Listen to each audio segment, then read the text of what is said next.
Hello, this is Daniel Posney, and this is called Shifting Perspectives. And this is about 10 to 15 minutes of just a particular topic that comes in usually kind of at the last minute. And I usually don't know what's going to be talked about, but um, this is a good one. And I kind of already get nervous talking about it because it's got so much behind it. It's almost on the same level as should I get vaccinated or is COVID a real thing? That was kind of a joke. But am I a shaman? Well, I guess I'll go back to, without actually answering the question right now, I'll go back to when I was a kid and I used to hang out with people which in the 70s, you might have called them stoners. And then I also hung out with people that were in sports and you might have called them jocks. And I used to hang out at the beach and go surfing, go boogie boarding and body surfing. And people would call them surfers. And I never felt comfortable with just being one of those things. So I kind of allowed myself to be all those things. And maybe it's because I didn't want to be just identified with one, just kind of pigeonholed in one thing. And I guess that's also why maybe I didn't love being called the twins. I'm identical twins, an identical twin. And when people say the twins, the Posney twins, and I kind of wanted my own sovereignty. So I guess amongst the whole world, I wanted to know myself as a sovereign person. So there's that background there. And then it comes to doing the work that I've been doing for about over 15 years. And some of the things, sometimes when I'm working with a client, there's this need for tapping into a non-local consciousness or going deeper into some deeper energies into different realms and tapping into different dimensions, which we all do. It's just in the setting of this, it's called shamanism. It's called some kind of altered state or looking into other dimensions or other realities. I can't say that I go in and grab someone's soul and change that and do that kind of thing. And of course, I'm not really in agreement with that. I don't really believe that I, the person Daniel, can go in and fix something for the person. So I take that off my shoulders. And yet there's this thing that happens energetically that someone goes through a shift. And sometimes I'll be working with someone and there's this epiphany or knowing or intuition that comes in outside of our local minds. And something just needs to be said or something just needs to be done. So there's that part of it. Then when I go into breath work and sound healing, I can do a regular sound healing and it's very beautiful, or I can do a breath work and it's very transformative. But when someone asks for a shamanic breath work or shamanic sound healing, there's something else that gets tapped into there. There's more rattles being played. The things are just there. There's not the beautiful flow that usually happens with the sound healing. There's a little bit of a instead of resonance, there's a little bit of dissonance. When I'm doing the shamanic breath work, something comes out and I allow myself to engage in different forms of expression. I start tapping into different realities and I start seeing more into the person, into what I can describe as maybe it's their soul, but it's maybe it's their higher self. And I really stay away from labeling what it is that I'm seeing or what it is that I'm doing, because I don't really know exactly what's happening until maybe I go beyond this world and I finally figure that one out. But what happens is there's a tapping into another reality, another dimension. And I'm tapped into that because I know that within myself. So when I start feeling the energies of this person, I realize that it's also within me. And that there's when we can really do some good work, when I realize that what I'm feeling from them is what I'm feeling from myself. So yeah, so sometimes people see that and they have some kind of, within them, they have a shamanic experience. And so it's normal for them to say, oh, this guy's a shaman, or, because they had a shamanic experience, that person is a shaman. But I just kind of leave that up in the air, and maybe it serves that person to call me whatever they want. People have called me shaman, angel, asshole, and whatever serves that person. I don't know who said this to me years ago, but they basically said, "I'm whoever you need me to be." I think it was uh, Chuck, my friend Chuck. I think he said, "I'm just whoever that person needs me to be. If they need me to be Christ consciousness, if they need me to be the jerk that told them something, then that's who I am. And if you need to see me as a shaman, I don't have any problem with that, but I don't call myself a shaman. So I don't call myself very much. But if it works for that person, then that's all I really care about. So one of the things that I need to look at when Rebecca Two Moons was invited me to be a part of this Sedona Center for Shamanism, which I'm super, super excited about. I can feel this. I've always wanted to be in integrity. Not all, that hasn't always been true, but now my life is full of integrity. And so I wanted to really look at what I was agreeing to.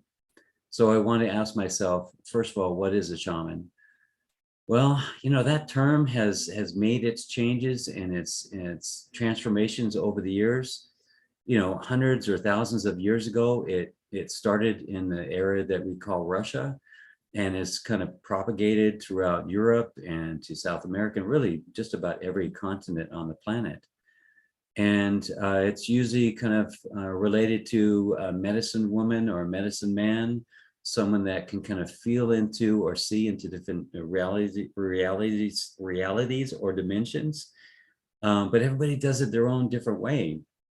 And it's really, it's kind of kooky. It's kind of different. It's really usually that person that thinks and acts differently than the tribe. And from that place, because of their expressiveness and their creativity and their imagination, they can tap into things that are beyond the normal realm of understanding what people normally look into. But everyone, if you dream, you're usually tapping into different realities like that. So if you have lucid dreams or very colorful, detailed dreams, some might call that a form of shamanism, that you're looking into that. So so what is a shaman? Really, it's really that person that can look into the other realms and dimensions, whether through feeling or touch or sensing or whatever of those modes. And I guess if I look at myself, then I kind of qualify for that in certain cases. But that's not what I bring to the table all the time. So what I bring to the table is what kind of fits the client, not myself. So there are people out there that will call themselves a shaman, and they bring this, I am a shaman and this is what I do, and it's about them. It's about them expressing themselves as a shaman. And I feel like when I have the greatest flexibility to do what the client needs me to do and what the client needs me to be, sometimes that's a form of shamanism. So I hope I explain that what a shaman is, and when someone does shamanic practices and shamanism. Yeah, it's one of those times that we all who do shamanic practice, we kind of struggle with that. And now I want to speak to the people that get a little triggered when other people call themselves shaman, or when they say that they do shamanic practices. So I'm speaking to you when I say, if you have a trigger about it, it's time to do your work. So if you have judgment about other people expressing themselves and tapping into other dimensions, you're not the only person that can do that. Everyone can do that. So get over yourself, deal with your triggers. You'll be a much better healer if you come out of judgment about other people. So I just want to say that part for those people that have that judgment. When I went to the first meeting of Sedona Center for Shamanism, wow, the people that are there that Rebecca was called to really bring into as the 12 founding members of this center, which is eventually going to be this huge thing. Man, what great hearts. That's the thing that I've always seen about shaman that I've ever worked with, whether they're from Peru or from North America or wherever.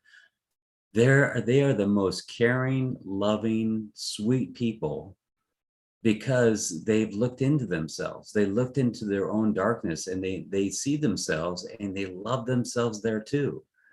And so when they see that in another person, they just come at it with love. And so, we're kind of taught that a shaman is this dark person, well, usually dark skin too. That's another bullshit. But that they're this person that deals in the darkness, and they shake their rattle and they blow the smoke, and that's what they do. But actually, the real shaman that I've ever worked with have been working in love. And that was my experience the other night in this meeting. Was everybody was so humble and so caring and so wanting the best for the group and for the work that we do. And that to me is really what a shaman is. This person that works in these other dimensions, has many different tools at their disposal that they can work with, and they're working with love.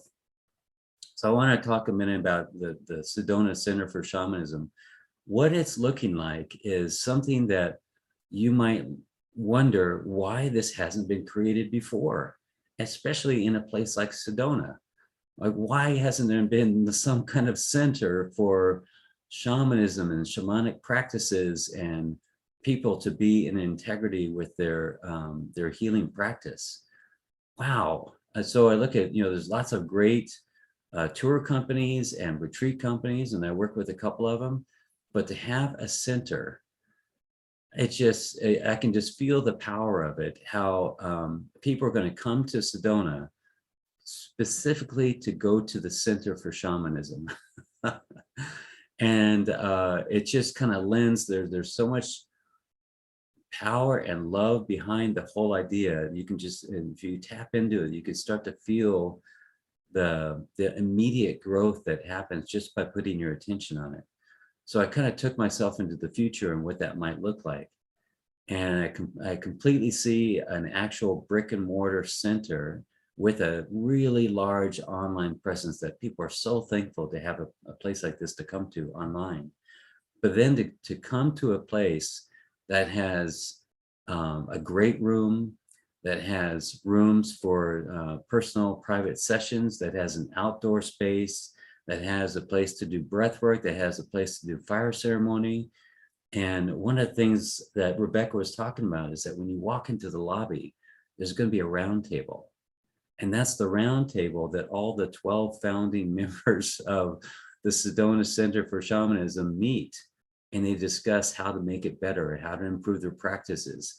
So when you walk in, you're going to be greeted with the table that the founding members meet at. And it puts a whole new spin and power on the sacredness and the effectiveness and how we can really improve that whole realm. Let's see, is there anything else I want to share about this? I guess maybe the next question might be, how did I get into this? How did I get into shamanic practice? And I have to go back to down to my childhood, that I was always intrigued with plants and animals and speaking to those plants and animals and having a greater awareness and consciousness about where I was and what I was doing, and kind of set myself in a place that can understand in a deeper meaning than the collective could. I didn't know how that was going to happen, but what that led me into was exploring my darkness and exploring my shadows. And when I first started to kind of, get on that train, I started to have lots of lucid dreams and really kind of dark, like big ravens on my bed, and the covers being pulled off my body, and my body feeling like it was levitating in the room. And there was a lot of that darkness at first. And I know now that it was those experiences that definitely scared me, but has put me in a place now that not too much frightens me anymore. And I've had some really intense, uh, entity stuff and dark energies and that kind of stuff. But where I come from is, I guess, from a shamanic place. Is I know I'm the light, and it's not coming from a religious place. It's coming from just a knowing that I am that darkness and I am that light. And so, what that kind of leads me to this other understanding is that when there's a shamanic understanding of something, you accept and embrace all of it. So when I'm working with someone, um, if the person is ready for this kind of perspective, I introduce the idea that they've been all of it.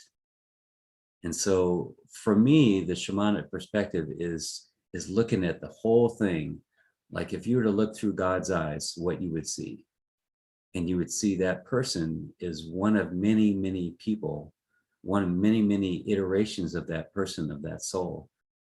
And so that shamanic perspective is looking at that, and really, it really is just really seeing the truth of things without judgment, without need to lean this way or to need to lean that way. It's whatever way is the truth. So I think that's it. I think that kind of sums up where I come from when I'm doing counseling or coaching or mentoring work, is that, whether right away or sometime, as the person is ready for it, I introduce this, what feels like a radical truth. Like, what is the most radical truth that we can get to? Think about that. Like, what is the most radical truth that you're resistant to? Could it be that you're all of it? Could it be that you've been that person that you're so upset with? Could it be that you've been the murderer, the rapist, all those, that kind of thing, that really, the thing that kind of stirs me up, and my egoic self goes, no, no, no, I can't be that. But the shamanic perspective is, yes, you are. And it's time to forgive yourself. It's time to love yourself because of all of it. Because all those things that we judge about other people are different aspects of us. So it really is kind of a, wow, how high can we take this? How high into love can we take this? To me, that's a shaman. That's a shamanic perspective. So I hope this stirred things up a little bit and gave you maybe a little bit of clarity, and maybe that you would understand what it is to be a shaman the same way that you uniquely understand God, or your version of that word, your version of what that means. So there's this thing on, I think it's on Netflix or something, with Nicolas Cage, and Nicolas Cage is going through all the curse words and where their history, what their history is and where they came from, dick and pussy and damn and all that stuff. And they have these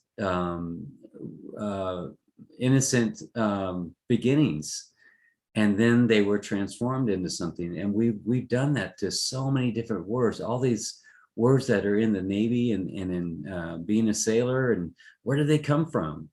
And I feel like, shaman or shamanism is going through its own transformation, that the way of the shaman before, it needs to be modernized. And that's kind of what's happening. And there's a little bit of a resistance or struggle to hold on to this old way that even a shaman or an indigenous person that has a conscious heart would admit and agree, yeah, we need to change this, because we need more people to tap into their own shamanic nature. So I guess I'll just leave you with that. And I hope you have a magnificent day. Thank you. Bless you. I love you. Next time.